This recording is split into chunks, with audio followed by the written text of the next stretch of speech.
નમસ્કાર મિત્રો, હું છું સંજય વાઘેલા। વિડીયોની શરૂઆત કરતાં પહેલાં હર હર મહાદેવ, જય ભોળેનાથ।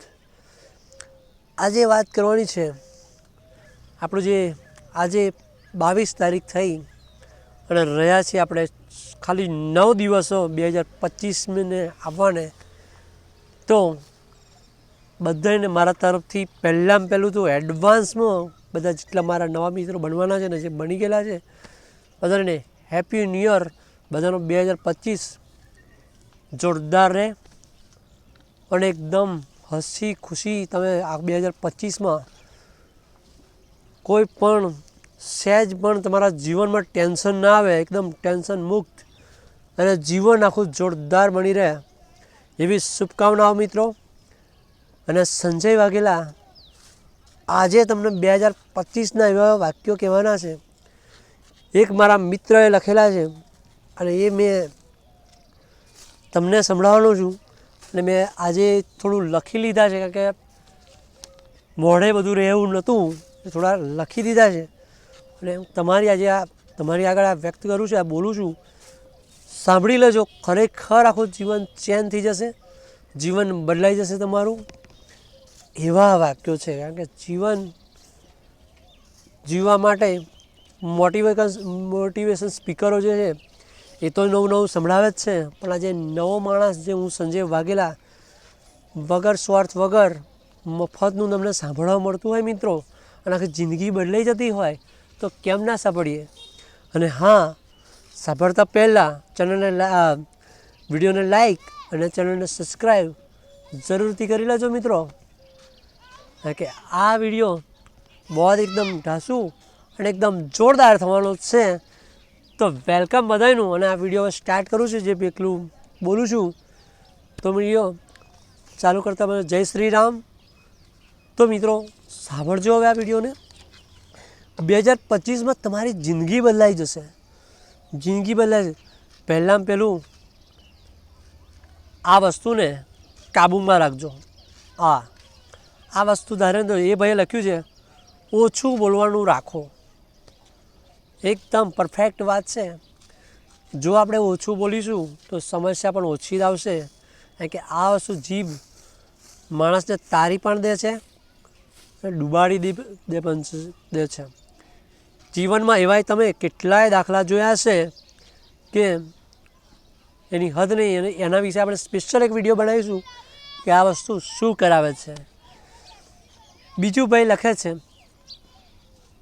કોઈ પણ વ્યક્તિ હોય ના બોલતા શીખો, એમ ના બોલતા, બધું હા નહીં પાડી દેવાનું। ઘણા બચારા એવા હોય છે ભોળા અને ભાલા, એકદમ ભોળા મારા જેવા।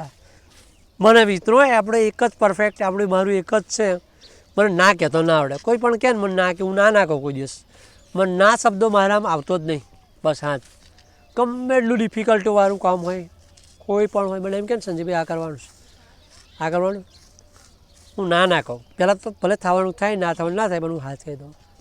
એટલે મારા જેવા માટે આ ખાસ લાગુ પડે મને કે ના બોલતા શીખો। સારું ના બોલતા શીખવું જ જોઈએ, કારણ કે બધા હા પાડીએ મજા આવે નહીં મિત્રો। ત્રીજું વાક્ય આ ભાઈ લખે છે, કોઈ વાતમાં તરત હા ના પાડવી। કોઈ પણ વાત હોય, જો હું બધી વાતોમાં હા પાડી દઉં, બધી પાછળ એવો ફસાવું કે હું અત્યારે લગી કિસ્સા સંભળાવું તો 2 દાડા બોલું તો ખૂટે નહીં, એવા છે મિત્રો। તો આ ખાસ યાદ રાખજો, કોઈ પણ વાતમાં તરત હા નહીં પાડી દેવાની, વિચારવાનું 17 વાર તારે હા પાડવાની, આપણે તો આગળ પાડવાની નહીં। હા, જો આવી ગયું આ ચોથું વાક્ય ભાઈ લખે છે, સોચી વિચારીને ફેસલો લો। સોચી વિચારીને ફેસલો લો। હવે મોઢું બોલ્યો ને આવી ગયું પાછું ચોથું વ્યક્તિ કે સોચી વિચારીને ફેસલો લો। આ ખરેખર મને લાગુ પડે છે, સોચી વિચારીને ફેસલો લો। અને હું સોચી વિચારીને લઉં છું ફેસલો વડેલો, કે પહેલાં ફેસલા લઈ લઈને બહુ પત્તર ગળી ગઈ મારી, એટલા માટે સોચી વિચારીને ફેસલો લે। પોતાના કામ પર ધ્યાન લગાવવા, 5મું વાક્ય છે ભાઈનું, કે પોતાના કામ પર ધ્યાન લગાવો। અત્યારે યુટ્યુબ પર હું વિડીયો બનાવું છું, ઘણા લોકો એવું કહે છે, મળ્યા હતા મને 1-2 જણા એવા કે તું જે વિડીયો બનાવો ને ભાઈબંધો થતા ઓળખી આપણે જે અમુક જોતા હશે એમ ફેસબુક પર મોકલે, ફેસબુક ફ્રેન્ડ હોય એટલે અંદર જોવાઈ જાય વિડીયો, અને અમુક વિડીયો ફેસબુક પર મૂકો છું, અમુક નહીં મૂકતો, કારણ કે હું યુટ્યુબને જ વધારે અપલોડ કરું છું, ફેસબુકમાં નહીં કરતો, અને આ ઈચ્છા છે કે આ વિડીયો ફેસબુકમાં અપલોડ કરું. હવે આ ખબર છો એ ભાઈ મને એવું કે આ વિડીયો બનાવે ડિસ્કોવાળો બનાવે, કંઈક બીજો કોમેડી બનાવે, ઓમ બનાવે, આ મોટિવેશનના વિડીયો તને નહીં કોઈ જોવે, નહીં જોવે તારા વિડીયો, આ બધું નાટક મેલ, આ બધું ના કરાય. કશું રૂપિયા આવ્યો હતા લાગી આવ્યો યુટ્યુબ તરફથી પૈસા મળ્યા હતા, પછી નહીં મળ્યા, મારા પૈસા જોતા નહીં, પણ મારે લોકોને સુધારવા છે, લોકોનું જીવન સુધરે, બધાનું આપણે મારા ભારત દેશ, મારા ગુજરાતીઓનું જીવન સુધરે, એ જ મારા માટે તો મોટી વસ્તુ છે. મને પૈસા મળે ના મળે તેલ લેવા જોઈએ, નહીં મળે કોઈ ફરક નહીં, મને યુટ્યુબ તરફથી નહીં જોતા, 1 રૂપિયો ના આવશે યુટ્યુબને કહું ચોખ્ખું જ કહો, નહીં જોતા પૈસા, પણ મારા વિડીયોથી જો કેટલાનું જીવન બદલાઈ જતું હોય તો મિત્રો એ ખુશી મને મળશે, કારણ કે હું જે બોલું છું મને પૂરો વિશ્વાસ હોય કે એનું, એટલે હું એવું બોલું છું કે હું જે બોલું, જે વિડીયો સાંભળી લીધો છે ભાઈ એનું જીવન બદલાઈ જશે, એ મને પૂરો વિશ્વાસ છે. તો હું ભાઈ હું પૈસા હતા વિડીયો નહીં બનાવતો મારા ભાઈ, હું લોકોનું જીવન સુધારવા માટે વિડીયો બનાવીશ. આવું ને આવું ઠોક બાય ઠોક કરે છે. હવે વાતો ચલો જવા દો, આપણે 6થું વિડીયો જોઈએ, 6થો વિડીયો નહીં સોરી 6થું આપણે વાક્ય જોઈએ ભાઈનું. હા જો આ ભાઈ હું જે બોલું આગળ આવી જ જાય છે. આ 6થું વાક્ય મેં એવું કહે છે, કોઈને જોડે બહેસ કરવી નહીં, ના કરો. કોઈ જોડે આપણે જીભા જોડી 2025માં કરવી નહીં મિત્રો. શું કાલ હમણાં લઈએ આપણી ને આપણી લાઈફ, આપણું જિંદગી ને આપણી ફેમિલી, ડાપણ ડેલી વધારે કરવાની જરૂર ચો હે. મસ્ત જીવો જિંદગી, કોઈનું હાય નહીં, કોઈનું નાય નહીં. એને જરૂર હશે તો આવશે આપણી જોડે, ને આપણે જરૂર હશે તો એમને જોડે જઈશું. કદાચ જીવનમાં ભાઈ બધું, કારણ કે બધા જોડે હળીમળીને રહેવું પડે, કે હું તો આ વાક્ય બધાને શીખવાડ જ છું. તો આ આટલું અન્મય છે. તો હવે 7મું વાક્ય જોઈએ આપણે. કોઈને વધારે જ્ઞાન ના આપો. હું જો રોજ રોજ જ્ઞાન આપતો હોય બધાને, અને એક દિવસ એ જ્ઞાનથી કોઈનું ખરાબ થયું, બધાય ચડી વાગશે તમને. 100 દાડા સાચું બોલેલું, 100 દાડા સાચા વિચારેલો મેં આપેલું, એણે ગણતરી નહીં કરે, પણ એક જ દિવસ મારા વિચારોનું જો ખોટું કોઈના જીવનમાં થઈ ગયું તો મારી પત્તર કરશે, અને મને કહે છે કે સંજય વાઘેલા જે વિડીયો બનાવે છે વાપરેલું અને હાડો કર્યું ને પત્તર અમારી ફરાઈ ગઈ, આવું થશે. તો મિત્રો વધારે પડતું જ્ઞાન કોઈને આલવાનું નહીં, બરાબર છે. બીજું એક વાક્ય લખે છે, અમીર બનો. ભાઈ અમીર બનો મતલબ એવું નહીં કહેતા કે પૈસાથી અમીર બનો. હું અમે વાક્યો ભાઈ લખ્યા છે પણ એનું પેલું કર્યું નહીં, એનું સમજાવ્યું નહીં કે આ વાક્ય શું કહેવા માગે છે ભાઈ. ટૂંકમાં લખી દીધું અમીર બનો. અમીર બનો તો પૈસાય નહીં લો, પૈસાની વાત નથી અહીંયા. દિલથી બનો, દિલથી અમીર બનો. કોઈને મદદગાર બનો, કોઈના અડચણ ના બનો, એમ અમીર બનવાનું કહે છે. કે પૈસાથી અમીર નહીં બની જવાનું, નહીં મોટી મોટી ગાડીમાં ફરવાનું, નહીં મોટું મોટું પેલું ફંક્શનમાં આપણે જવાનું, એવું બધું નહીં કરવાનું. આપણે દિલથી અમીર બનવાનું છે મિત્રો. અને મારા જે સબસ્ક્રાઈબર હે મારા મિત્રો, જે વિડીયો અત્યારે મારો જે જોતું હશે એ મિત્રોને મારી નમ્ર વિનંતી કે આપણે દિલથી અમીર બનવાનું છે. આપણે કોઈના જફડામાં પડવાનું નથી. તો હવે એ ભાઈ કહે છે જ્ઞાનવર્ધક પુસ્તકો વાંચો. આ ભાઈનું આ ગમ્યું મને, જ્ઞાનવર્ધક પુસ્તકો વાંચો. હું તો મિત્રો વાંચતો જ રહું છું પુસ્તકો, અમુક મને જે છે ઘણા બધા. અને આપણું એમને ધર્મ પુસ્તક ગીતા એ તો ખાસ વાંચજો, કે એની અંદર એવું છે કે વિશ્વની અંદર કોઈ પુસ્તકમાં ગીતા જેવું જ્ઞાન નથી મિત્રો. અને જો ગીતાનું આખું એક જ્ઞાનનું તમારા મગજમાં ઉતરી ગયું તો કોઈ તમારી દુનિયાની કોઈ તાકાત નહીં કે તમને નેચા પાડી શકે. આપણી એક મારા વિચારો એવા છે, તમે ખબર નહીં, તમે વાંચ્યા પછી તમે શું કહો છો. તો ગીતા મારું માનો તો વાંચજો ને ઉતારજો, જીવનમાં એને અમલમાં લેજો ગીતાને. ઘણા તો વાંચીને એ નથી, થોડી વાર વાંચે ને તે ઘડે હા આમ કરીશું, પછી થોડી વાર પછી ઓ બમ ફૂશ ઉડી જાય મગજમાં. શું અર્થ લે? તમે વાંચો ને જીવનમાં ના ઉતાર, કઈ હરકત ના મળે. તમે નહીં માનો, જે ઘડી હું ગીતા વાંચી હતી, મેં વાંચતો હતો તે ઘડીએ મારા એક સાહેબ મને મળ્યા. એમનું નામ નથી કહેતો કે એમને તો મારો વિડીયો જોશે એટલે ખબર પડી જવાની છે કે મને કોણે કહે છે. સાહેબે મને એટલું જ કહ્યું જતી વેરાય કે શું કરસ સાહેબ, ગીતા વાંચસ.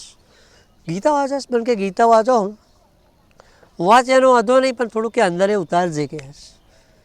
આ એક વાક્ય ખરેખર એ સાહેબનું સાચું હતું. કારણ કે તમે વાંચો એનો વાંધો નથી, પણ એ તમે મગજમાં ઉતારો એ બહુ મોટી વસ્તુ છે મિત્રો.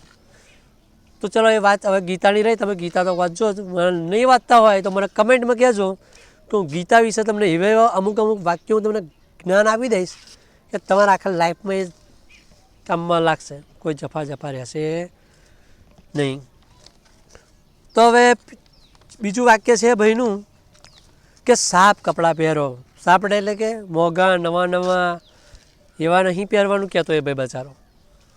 એ ભાઈની થોડી ભૂલે લખ્યું સાફ કપડાં પહેરો, વાંધો નહીં, બરાબર લખ્યું છે એને કે સાફ કપડાં પહેરો એટલે કે ચોખ્ખા કપડાં પહેરો, કે નવા ટાટર પહેરવા એવું જરૂરી નથી. આપણે અમીર ના હોય, આપણા થોડા મધ્યમ વર્ગના હોય કાં તો ગરીબ હોય, કપડાં સાફ એટલે ધોઈ કમ્પ્લીટ ધોયેલા ચોખ્ખા હોવા જોઈએ મિત્રો.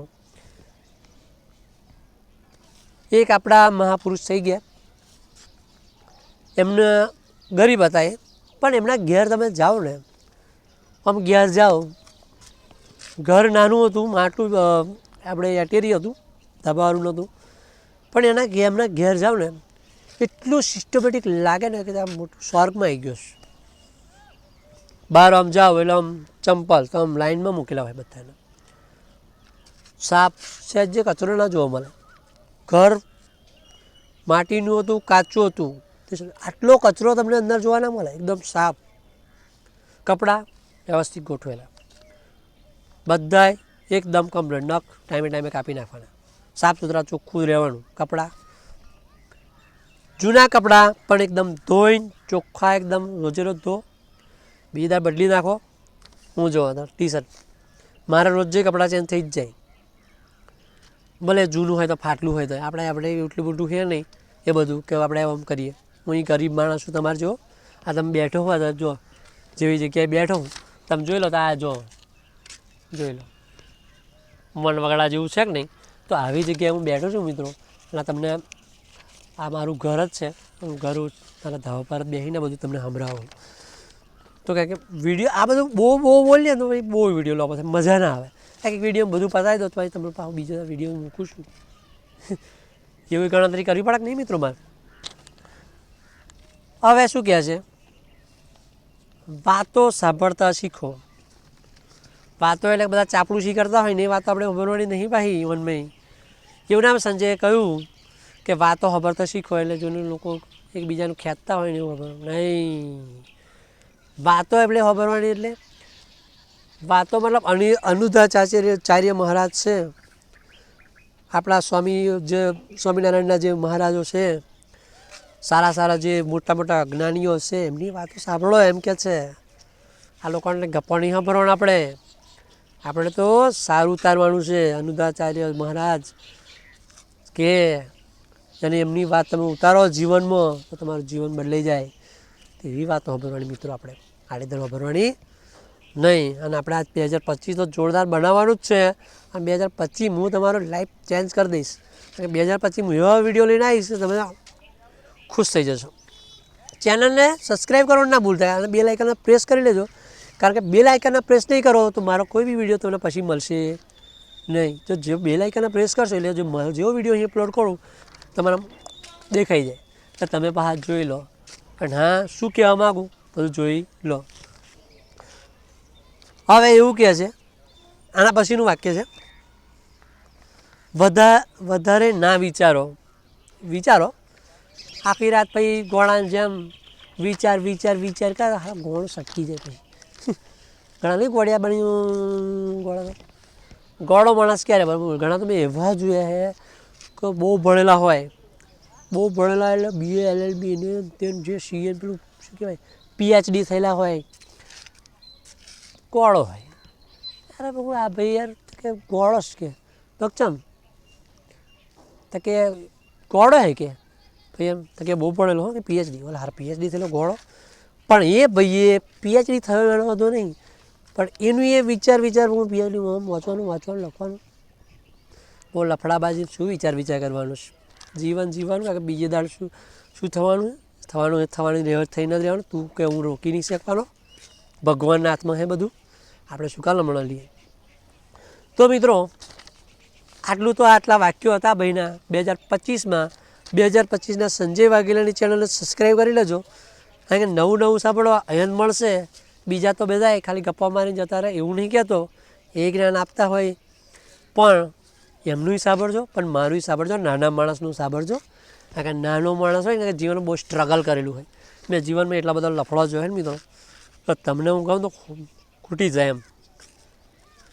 તો મિત્રો હવે ચોથી એક નાનકડી છેલ્લી વાત કહીને જાઉં છું, અને એ સારું મસ્ત વાક્યો મને ગમી ગયા એટલે મેં આ થોડું ઉતારી દીધું કે મેં કહ્યું મિત્રોને છેલ્લે આ વાક્યો સંભળાવીશ એટલે મેં બોલું છું. હવે સાંભળજો, આ વાક્યો બહુ મસ્ત સાંભળવા લાયક છે. સાંભળજો અને ઉતારજો પાછા અંદર મગજમાં, કારણ કે જે બોલું એ મોટું જ હોય એ તો તમને ખબર હે.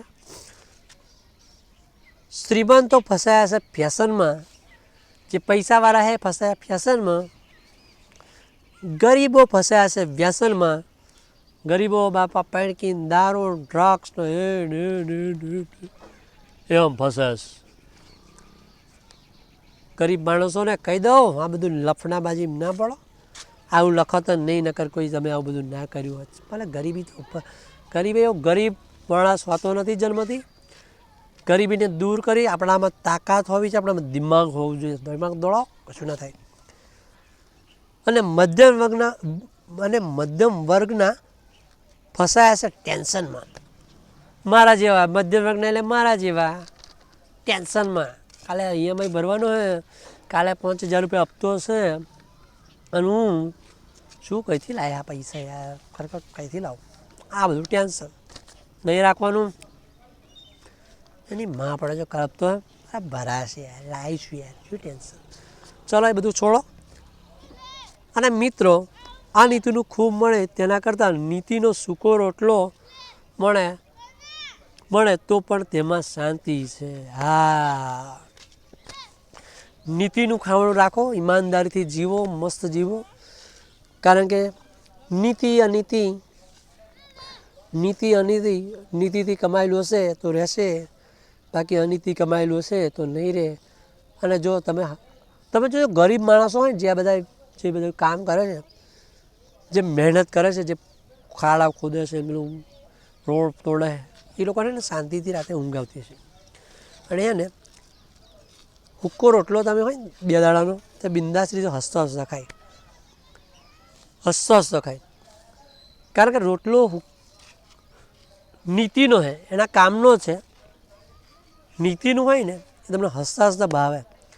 પૈસા આવે ને તે એટલે તમને આમ પીઝા ને બર્ગર ખાવાનું ગમે, પણ લોકો નહીં વિચારતા કે પીઝા બર્ગરથી તમારી હાલત કેવી આવે છે. તો મિત્રો નીતિનું હોય ને તો સૂકો રોટલો એ મજા આવે ખાવાની. એ આ વાક્યની અંદર હતું. આટલું તો હવે બહુ જ્ઞાન થઈ ગયું કે બહુ બોલીશ તો તમે થઈ જશો બોર, અને મારો વિડીયો જોવાનો કરી દેશો બંધ, કારણ કે હું ડિમોટિવેટ થઈ જઈશ પાછું. તો મીડિયા હવે મળીએ નેક્સ્ટ વિડીયોમાં. તય લગી જય સિયારામ, જય સનાતન ધર્મ. અને આપણા ગીતાનું જ્ઞાન જે આવેલું આપણા ભગવાન શ્રી કૃષ્ણ, જય શ્રી કૃષ્ણ. ગીતા વિશે કોઈક દાડ ફરી, કારણ કે કમેન્ટ કરશો તો ગીતા વિશે પણ બોલવામાં આવશે, અને બહુ મસ્ત વાક્યો તમારું જીવન બદલી નાખશે. તો મળીએ. હેપી ન્યૂ યર બધાને એડવાન્સમાં. હેપી ન્યૂ યર કહેતા પહેલાં ચેનલને સબસ્ક્રાઈબ જરૂરથી કરી લેજો. Bye bye.